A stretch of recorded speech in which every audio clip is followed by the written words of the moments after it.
Hello students, आज की class में हम एक्सरसाइज 1.2, 1.3, 1.4 और 1.5 करने वाले हैं।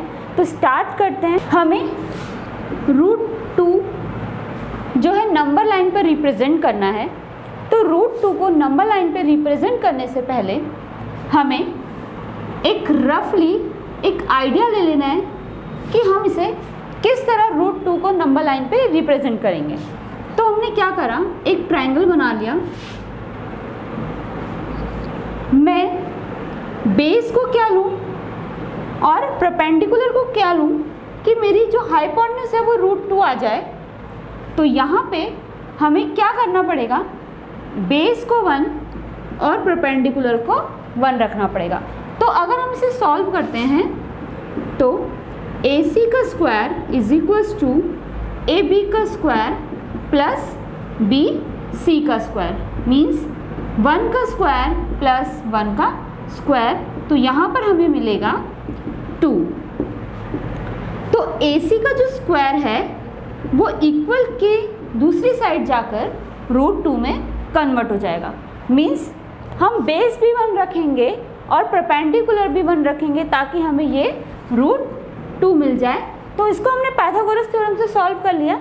तो अगर हम इसे नंबर लाइन पर रिप्रेजेंट करना चाहते हैं तो नंबर लाइन पर रिप्रेजेंट करने के लिए हम क्या करेंगे, एक लाइन ड्रॉ कर लेंगे। उसके बाद एक पॉइंट मान लेंगे 0। हमने क्या करना है, अगर हम स्केल से मेज़र करते हैं तो 1 सेंटीमीटर बहुत छोटी सी यूनिट होती है जो कि हमें रिप्रेजेंट करने में डिफ़िकल्टी दे सकती है। तो हम 1 यूनिट को 2 सेंटीमीटर या 3 सेंटीमीटर जो हमें रखना है, लेकिन ये मेज़रमेंट हर तरफ से सेम होना चाहिए। अगर हम 1 यूनिट इक्वल टू 2 सेंटीमीटर रखना चाहते हैं तो मीन्स आप जो यहाँ पर लाइन ड्रॉ करेंगे या फिर आप जो भी बेस लेंगे वो आप 2 सेंटीमीटर के इक्वल लेंगे 1 यूनिट को। तो यहाँ पर 1 यूनिट इक्वल टू 2 सेंटीमीटर। तो स्केल से मेज़र करते हुए आप यहाँ पर 1 सेंटीमीटर जो कि 1 यूनिट होगा जिसे आप 2 सेंटीमीटर लेंगे, एक लाइन को ड्रॉ करेंगे।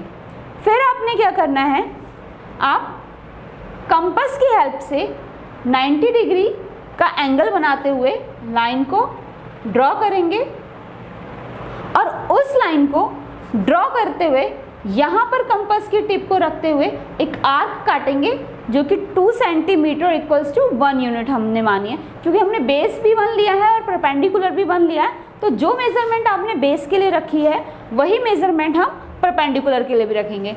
तो यहाँ से हम इसको फिर से मिला देंगे तो मीन्स ये भी हमारा क्या हो जाएगा, 1 यूनिट हो जाएगा।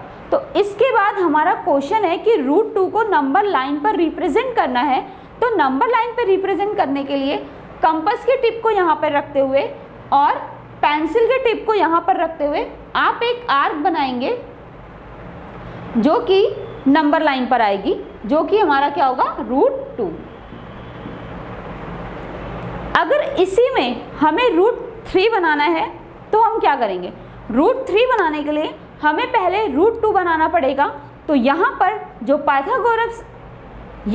पाइथागोरस का फॉर्मूला होगा यही रखते हुए जो यूनिट्स हैं वो चेंज हो जाएंगी। तो देखते हैं क्या होगा। अगर मैं देखूं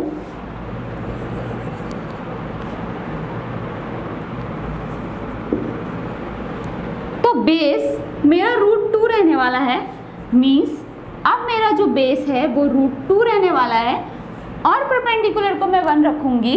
तो यहाँ पर 1 स्क्वायर प्लस √2 का square is equals to 1 plus 2 3। तो AC का square AC is equals to √3 में कन्वर्ट हो जाएगी। तो ये था हमारा इसका सॉल्यूशन। अब हम इसे नंबर लाइन पे रिप्रेजेंट करते हैं। तो नंबर लाइन पे रिप्रेजेंट करने के लिए फिर से आप कंपास की टिप को यहाँ पर रखेंगे और यहाँ से आप 90 बनाएंगे। तो जब आप 90 ड्रॉ करेंगे तो अगेन एक स्ट्रेट लाइन जो कि कंपास की टिप यहाँ पर रखकर आप 2 सेंटीमीटर मीन्स 1 यूनिट, क्योंकि हमें परपेंडिकुलर क्या चाहिए 1, बेस हमारे पास ऑलरेडी है जो कि हम √2 से बना चुके हैं। तो यहाँ पर हम फिर से 2 सेंटीमीटर मेज़र करते हुए एक आर्क काटेंगे। यहाँ से कंपास की टिप यहाँ रहेगी, पेंसिल से आप आर्क काटेंगे और यहाँ पर इस लाइन को हम मिला देंगे। तो ये आ गया हमारा √3।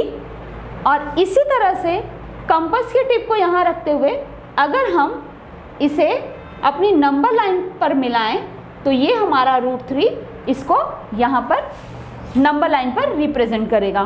तो ये हमने बना लिया √2 और √3। इसी तरह से अगर आप √5 बनाते हैं तो √5 बनाने के लिए इस तरह से आपको √4 बनाना पड़ेगा, देन आप √5 बनाएंगे। तो यहाँ पर √5 बनाने के लिए हमारे पास 2 तरीके हैं, तो दोनों ही तरीके एक बार हम देख लेते हैं। बेस को √4 रखूँ और परपेंडिकुलर को रखूँगी 1, तो यहाँ पर 1 का स्क्वायर इज इक्वल्स टू √4 का स्क्वायर इज इक्वल्स टू 1 + 4 और AC का square AC is equals to √5। तो इसका मतलब ये हुआ कि मुझे पहले √4 बनाना पड़ेगा, क्योंकि मैंने √3 तक बना लिया है, तो मैं √4 बनाती हूँ, देन मैं √5। ये आपका एक तरीका है। देन इसके बाद हम अदर मेथड को देखेंगे।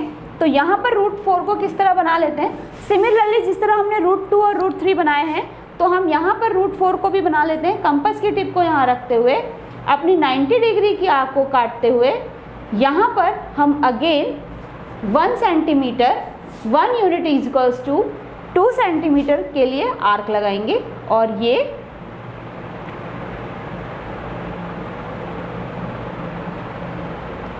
बन जाएगा हमारा √4।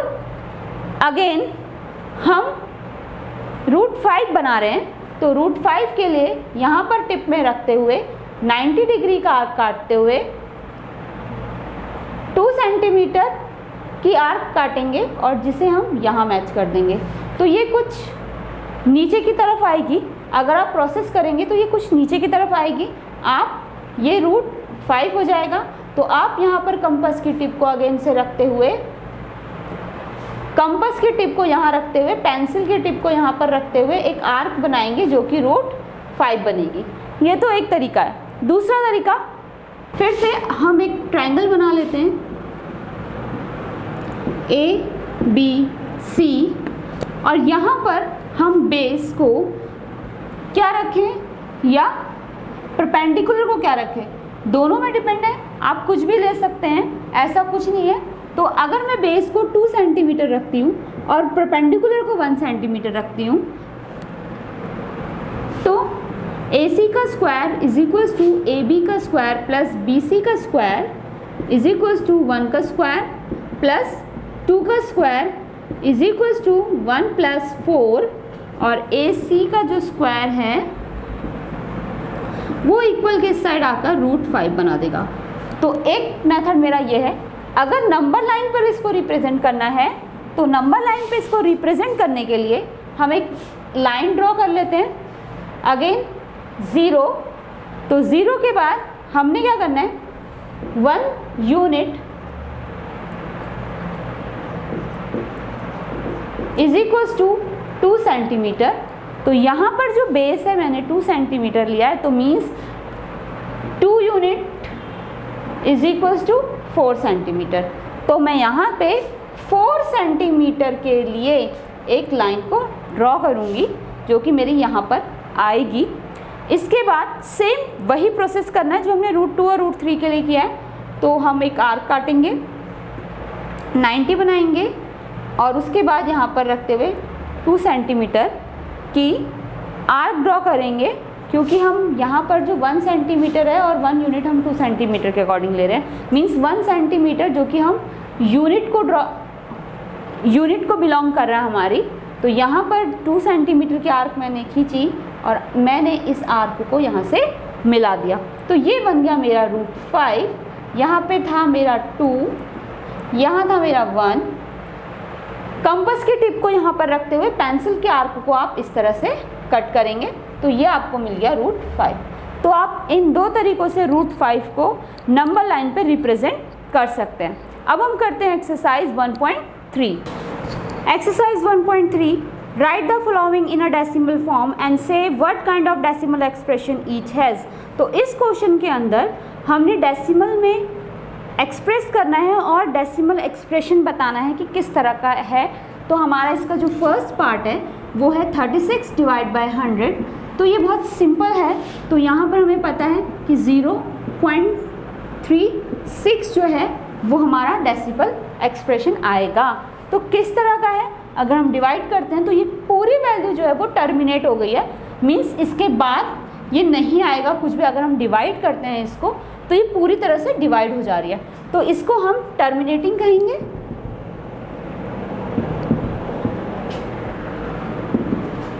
वन 1.11, तो 1.11 में हमें अगर हम इसे डिवाइड करते हैं तो यहाँ पर 0 then 0 again 0 then 0 then 9 99 then 1 then again 0 तो 0 0 देन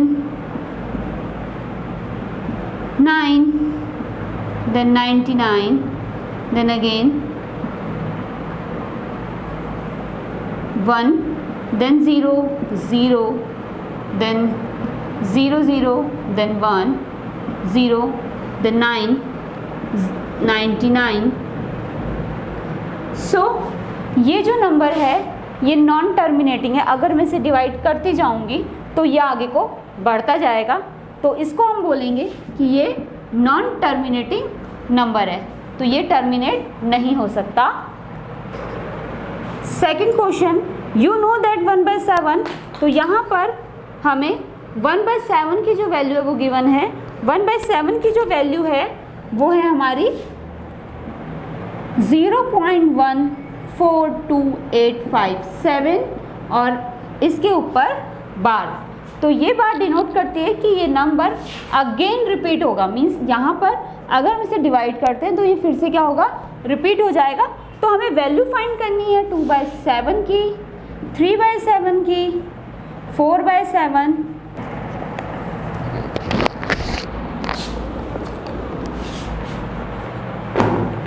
तो हमें क्या करना है, यहाँ पर हमें 1/7 की वैल्यू पता है। अगर मैं 2 को 1/7 से मल्टीप्लाई करूँ तो मेरी ये वैल्यू आ जाएगी। तो यहाँ पर 2 को मैं मल्टीप्लाई कर दूँगी 0.142857 से, तो ये अगर मेरा जो आंसर आएगा वो मेरा 2/7 की वैल्यू होगी। इसी तरह आप यहाँ पर 3 को मल्टीप्लाई कर देंगे 1/7 से, मीन्स 3 मल्टीप्लाई 0.142857 के ऊपर बार। इसी तरह से आप 4 के लिए भी 0.142857 को मल्टीप्लाई कर देंगे। इसी तरह अगर आप 5 को करना चाहते हैं तो 0.142857 को हम मल्टीप्लाई कर देंगे। तो इन्हें मल्टीप्लाई करने के बाद जो भी आपका आंसर आएगा वो आपकी इनकी वैल्यूज़ होगी। अगर आप 2 को 1.7 से मल्टीप्लाई कर रहे हैं तो 2 की, 3 को कर रहे हैं तो 3 की, 4 को कर रहे हैं तो 4 की, और 5 को अगर मल्टीप्लाई कर रहे हैं 5 की। तो इसी तरह आप 6 की वैल्यू को भी फाइंड कर सकते हैं। अगर 0.142857 तो ये हमारी 6/7 की वैल्यू आ जाएगी। देन हम इसका क्वेश्चन नंबर 3 देखते हैं, जो कि बहुत ही इंपॉर्टेंट क्वेश्चन है एग्जामिनेशन पॉइंट ऑफ व्यू से। तो स्टार्ट करते हैं हम उसे।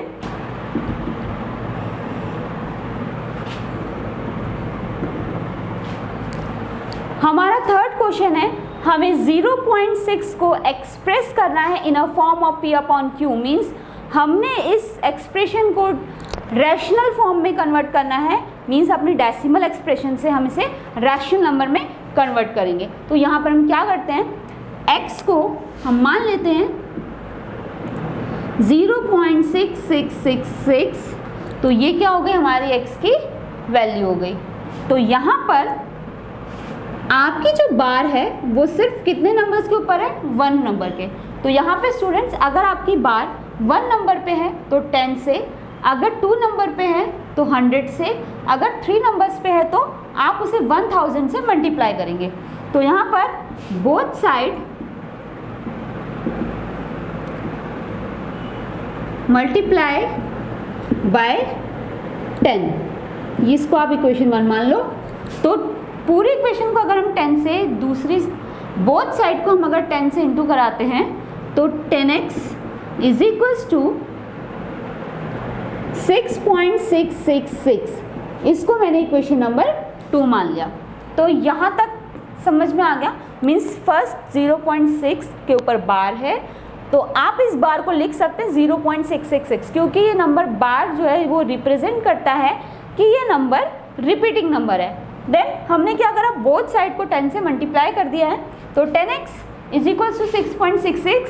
तो यहाँ पर सब्ट्रैक्ट 1 फ्रॉम सेकेंड, तो हम क्या करेंगे, सब्ट्रैक्ट करेंगे 1 को सेकेंड में से, तो 10x is equals to 6.666, x is equals to 0.666, तो यहाँ पर आएगा मेरा 9x और यहाँ पर आएगा मेरा 6। तो अगर हम x की वैल्यू फाइंड करते हैं तो 6/9 मीन्स 2/3, तो मेरे 0.6 के ऊपर बार की जो वैल्यू है वो आएगी 2/3। अब हम इसी का सेकंड पार्ट देखते हैं। 0.477 के ऊपर हमारी बार है, तो यहाँ पर हमने क्या करना है, अगेन वही सब चीज़ें करनी है। तो x की जो वैल्यू है हम उसे ले लेते हैं 4777। स्टूडेंट यहाँ पे ध्यान दीजिएगा, सिर्फ बार जो है वो 7 के ऊपर है, तो ये यहाँ पर जो नंबर है वो 7 रिपीट होगा। इसी तरह हमारी जो बार है वो सिर्फ एक नंबर पे है, तो यहाँ पर फिर से जो हमारी इक्वेशन है वो 10 से मल्टीप्लाई हो जाएगी। तो 10x इज इक्वल्स टू, अगर मैं इसको 10 से मल्टीप्लाई कराती हूँ तो ये हो जाएगा 10x इज इक्वल्स टू 4.777। ये हो गई हमारी सेकेंड इक्वेशन। अगेन हम सब्ट्रैक्ट करेंगे first from second, means subtract करना है इक्वेशन फर्स्ट को सेकेंड में से, तो 10x is equals to 4.777, x is equals to 0.47, तो यहाँ पर आ जाएगा हमारा 4.3 और यहाँ पर आ जाएगा हमारा 9x। तो x की जो वैल्यू है 4/3, 9 और पॉइंट जो है हमने उसको 10 में कन्वर्ट कर दिया, तो ये हो गया 43/90। तो हमें यहाँ पर जो p/q की वैल्यू मिली है वो 43/90 मिली है। तो यहाँ पर हम करने वाले हैं एक्सरसाइज 1.5 से, जो कि बहुत इंपॉर्टेंट क्वेश्चन है। इसमें स्टूडेंट्स हमारा रैशनलाइजेशन भी आता है, लेकिन रैशनलाइजेशन में इतना कुछ है कि हम उसकी इंडिविजुअल एक वीडियो बनाएंगे। तो यहाँ पर अभी हम इस प्रोसेस को देखते हैं। तो यहाँ पर क्या है, जो हमारा फर्स्ट पार्ट है वो है 5 + √7 और 2 + √5। तो यहाँ पर क्या है, ये ब्रैकेट्स है, तो ब्रैकेट्स हैं, तो ये ब्रैकेट्स आपस में क्या हो रही हैं, मल्टीप्लाई हो रही है। तो इसे सॉल्व करते हैं। तो इसे सॉल्व करने का बहुत सिंपल सा पैटर्न है। आप फर्स्ट नंबर को सेकंड नंबर से, देन फर्स्ट नंबर को सेकंड के सेकंड नंबर से इंटू कराएंगे। मींस अगर मैं 5 को 2 से इंटू कराती हूँ तो 10 आता है। इसी तरह अगर मैं 5 को √5 से इंटू कराती हूँ तो 5 + √2 आएगा, 5 + √5 आएगा। √7 को 2 से इंटू कराने पे 2√7 आएगा, और इसी तरह √7 को √5 से इंटू कराने पे √35 आएगा। तो यहाँ पर कुछ भी सिमिलैरिटी नहीं है। स्टूडेंट्स, आप जो रूट है उसको आप एज अ वेरिएबल की तरह ट्रीट करेंगे। मीन्स अगर x और x की टर्म अगर सेम है तो आप उन्हें सॉल्व कर सकते हैं, लेकिन अगर x और y है तो आप उन्हें सॉल्व नहीं कर सकते। तो इसी तरह अगर √5 है और √7 है तो हम इन्हें सॉल्व नहीं कर सकते। तो यहाँ पर जो इसका आंसर है वो इतना ही है। अब हम अपने देखते हैं सेकंड पार्ट को। तो सेकंड पार्ट में क्या है, बहुत सिंपल है। 8th क्लास से हम आइडेंटिटीज पढ़ते आ रहे हैं, a + b, a - b form है। a और b की जो वैल्यू है दोनों ही उसमें सेम है। तो यहाँ पर अगर हम इसे बना दें, √5 का स्क्वायर माइनस √5 का square is equals to 25 minus 5 is equals to 20। तो यहाँ पे इसका आंसर बहुत सिंपली हमारा क्या आ गया, 20। और अगर हम इसके थर्ड पार्ट को देखें तो a प्लस बी का होल स्क्वायर मीन्स यहाँ पर हम इसे इस तरह से लिख सकते हैं √3 प्लस √7 √3 प्लस √7 मीन्स पावर 2 है, तो इस मीन्स वो चीज़ें आपस में 2 बार इंटू हो रही हैं, तो यहाँ पर मैंने इसे लिख दिया। आप इसको इस मेथड से भी सॉल्व कर सकते हैं। आप डायरेक्ट इस पर आइडेंटिटी भी लगा सकते हैं a प्लस बी के होल स्क्वायर की, जो कि होती है a square b square plus 2ab। तो यहाँ पर 3 प्लस 7 और 2√21, तो 10 प्लस 2√21 जो है वो हमारा इसका आंसर आ जाएगा। अब हम आते हैं इसके फोर्थ पार्ट पे। तो fourth part similar as second part a minus b a plus b. तो यहाँ पर हम फिर से a square minus b square की आइडेंटिटी को अप्लाई करेंगे। तो यहाँ पर अगर हम इसे अप्लाई कर रहे हैं तो यहाँ पर हम क्या करेंगे, √11 का स्क्वायर माइनस √7 का स्क्वायर, तो √1 का स्क्वायर 1 to 1 और √7 का स्क्वायर 7। तो यहाँ पर अगर मैं 1 to 1 से 7 को माइनस कर देती हूँ तो मेरे पास आएगा 114, जो कि इसका आंसर होगा। तो ये बहुत सिंपल थे। इससे आप एक्सरसाइज 1.5 का बेसिक समझ लीजिए और क्वेश्चन नंबर फर्स्ट को आप सॉल्व कर सकते हैं। लेकिन जो रैशनलाइजेशन है वो बहुत ही इंटरेस्टिंग और बहुत ही इम्पॉर्टेंट टॉपिक है, जिससे हम क्वेश्चन एग्जाम्स में आते हैं। एक ब्रीफ वीडियो बनाएंगे, तो मिलते हैं नेक्स्ट वीडियो में।